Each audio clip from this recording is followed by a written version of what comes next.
नमस्कार विद्यार्थियों, मैं प्रीति जैन, प्रवक्ता Adinath college of education Maharra Lalitpur से बीएड सेकेंड ईयर की कक्षा निर्देशन एवं परामर्श। आज का हमारा टॉपिक है व्यक्तिगत निर्देशन। अभी तक हमने पढ़ा था कि शैक्षिक निर्देशन किसे कहते हैं, व्यावसायिक निर्देशन किसे कहते हैं, और आज की कक्षा में हम पढ़ेंगे कि व्यक्तिगत निर्देशन किसे कहते हैं। अब शैक्षिक निर्देशन के बारे में पढ़ा हो, चाहे व्यावसायिक निर्देशन के बारे में जानकारी प्राप्त की हो, लेकिन इन दोनों को अगर ध्यान में रखा जाए तो कहीं ना कहीं इन दोनों पर जो फ़र्क पड़ता है वो हमारे व्यक्तिगत निर्देशन से भी कुछ न कुछ संबंध रखता है। अर्थात व्यक्ति के अंदर उसकी रुचि, अभिरुचि, उसकी स्वयं का एडजस्टमेंट, उसकी बौद्धिक क्षमता, उसकी पर्सनालिटी या उसका सामाजिक परिवेश, उसका व्यक्तिगत परिवेश, ये कहीं ना कहीं हमारी शिक्षा में या हमारे व्यवसाय में कुछ ना कुछ अंतर लेकर अवश्य आती हैं। इन्हीं सभी बातों को ध्यान में रखते हुए व्यक्तिगत निर्देशन किसे कहते हैं। व्यक्ति की स्वयं की भी कुछ शारीरिक समस्याएं हो सकती हैं, कुछ मानसिक समस्याएं हो सकती हैं, उसके आसपास का वातावरण, उसके पारिवारिक वातावरण, उसके साथ क्या हो रहा है, क्या बीत चुका है, या भविष्य की चिंताओं को लेकर जब व्यक्ति कुछ ना कुछ सोचने लगता है या चिंता में फंस जाता है तो इन सभी समस्याओं से उसको निर्देशन की आवश्यकता लगने लगती है। व्यक्तिगत निर्देशन का प्रयोजन व्यक्ति की शारीरिक, संवेगात्मक, सामाजिक, नैतिक एवं आध्यात्मिक विकास में समायोजन में सहायता प्रदान करता है।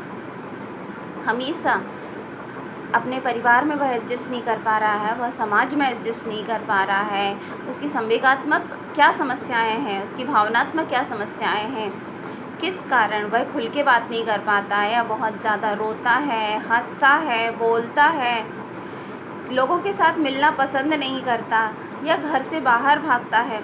ये सारी बातें व्यक्तिगत निर्देशन के अंतर्गत आती हैं और यह कहीं ना कहीं हमारी शिक्षा में और हमारे व्यवसाय में भी नज़र आने लगती हैं।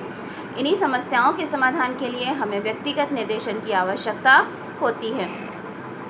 वैयक्तिक कौन कौन सी ऐसी समस्याएं हैं जो व्यक्तिगत हो सकती हैं? तो सर्वप्रथम आता है स्वास्थ्य एवं शारीरिक विकास संबंधी समस्याएं। व्यक्तिगत समस्याओं में स्वास्थ्य एवं शारीरिक विकास संबंधी समस्याएं प्रमुख होती हैं। किसी रोग या शारीरिक कमजोरी के निदान के लिए व्यक्ति को डॉक्टर से निर्देशन की आवश्यकता लगने लगती है। कभी कभी जिस कार्य को हम कर रहे हैं लेकिन हमारा शरीर हमें साथ नहीं दे रहा है या मानसिक थकान के कारण हम उस अपने ही कार्य को उचित तरीके से नहीं कर पाते हैं, ऐसी परिस्थिति में हमें डॉक्टर से निर्देशन प्राप्त करना चाहिए। सामाजिक संबंधों से जुड़ी हुई समस्याएं।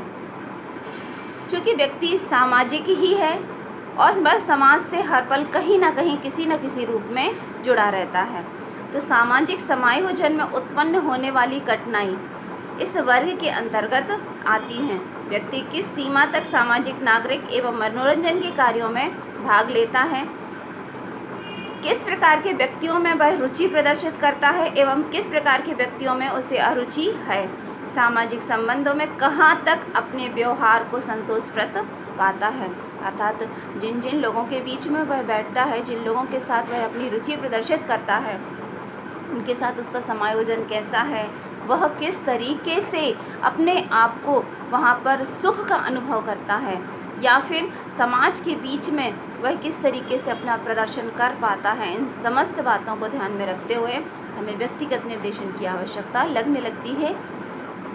संवेगात्मक व्यवहार से संबंधित समस्याएं।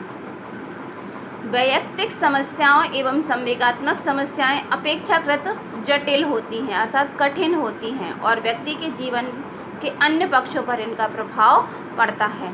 विभिन्न परिस्थितियों में व्यक्ति की संवेगात्मक अभिव्यक्ति एवं प्रतिक्रिया कैसी होती है, संवेगात्मक स्थिरता एवं आत्मविश्वास इत्यादि की समस्याएं इस वर्ग में अधिकांशतः आती हैं।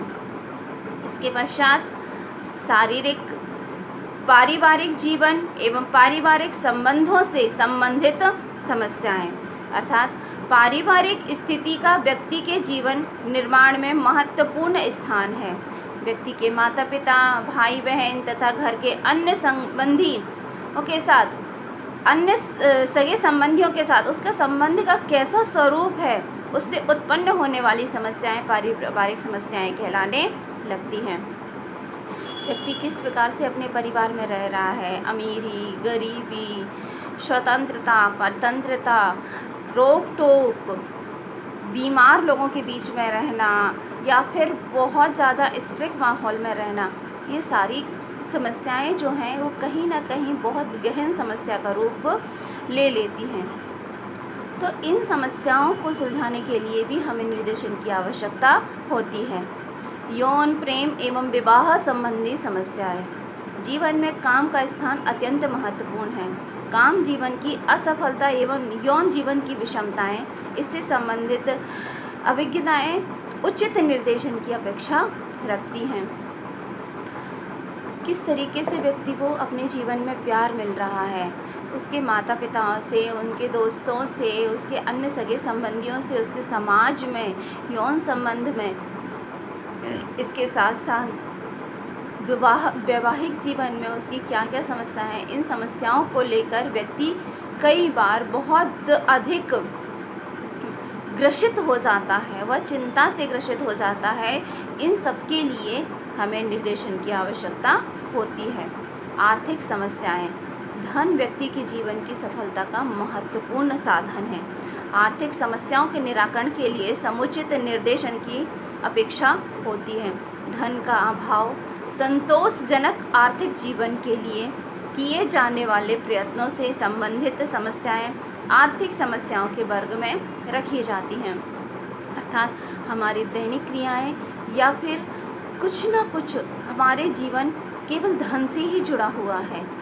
जितना हमारे जीवन में हमारे सगे संबंधियों का महत्व होता है, उतना ही महत्व धन का होता है। आर्थिक साधनों के ना होने पर हम कहीं ना कहीं उस समस्या से ग्रसित हो जाते हैं, इसीलिए हमें निर्देशन की आवश्यकता होती है। धर्म, चरित्र, आदर्श और मूल्यों में संबंध स्थापित करने में या ये समस्याएं जटिल हो जाती हैं। मनुष्य की प्रकृति आध्यात्मिक है। बदलते हुए सामाजिक परिवेश में धर्म, चरित्र, आदर्श एवं मूल्यों की समस्याएं भी व्यक्ति के सामने आ जाती हैं। इस प्रकार की समस्याओं को इस वर्ग के अंतर्गत रखा जा सकता है। अर्थात मनुष्य की प्रकृति आध्यात्मिक है, वह बचपन से ही अपने परिवार में किसी न किसी धर्म को की शिक्षा वह ग्रहण करता है, लेकिन जब समाज में जाता है तो उसको अनेक धर्मों का सामना करना पड़ता है। कौन सा सही है, कौन सा गलत है, क्या मेरा सही है या सामने वाले का सही है, उसकी बात क्या कह रही है, उसका धर्म क्या कह रहा है, वो मेरा धर्म क्या कहता है। लेकिन सामाजिक परिवेश में धर्म, चरित्र और आदर्श, इन तीनों की समस्याएं बहुत अधिक जटिल होती जा रही हैं और कई बार व्यक्तियों को यह व्यक्तिगत समस्या बन जाती है। इस समस्या का समाधान करने के लिए भी उसे निर्देशन की आवश्यकता होती है। इस प्रकार व्यक्तिगत निर्देशन जो है वह व्यक्ति की अपने स्वयं की आने वाली समस्याओं का सामना करता है और उनको उस व्यक्ति को इस योग्य बनाता है कि वह अपने जीवन में आने वाली समस्याओं को स्वयं सुलझा सके या किसी के अनुभव के आधार पर सुलझा सके, जिससे वह उन समस्याओं से ग्रसित ना हो और उन समस्याओं का समाधान स्वयं कर सके। धन्यवाद।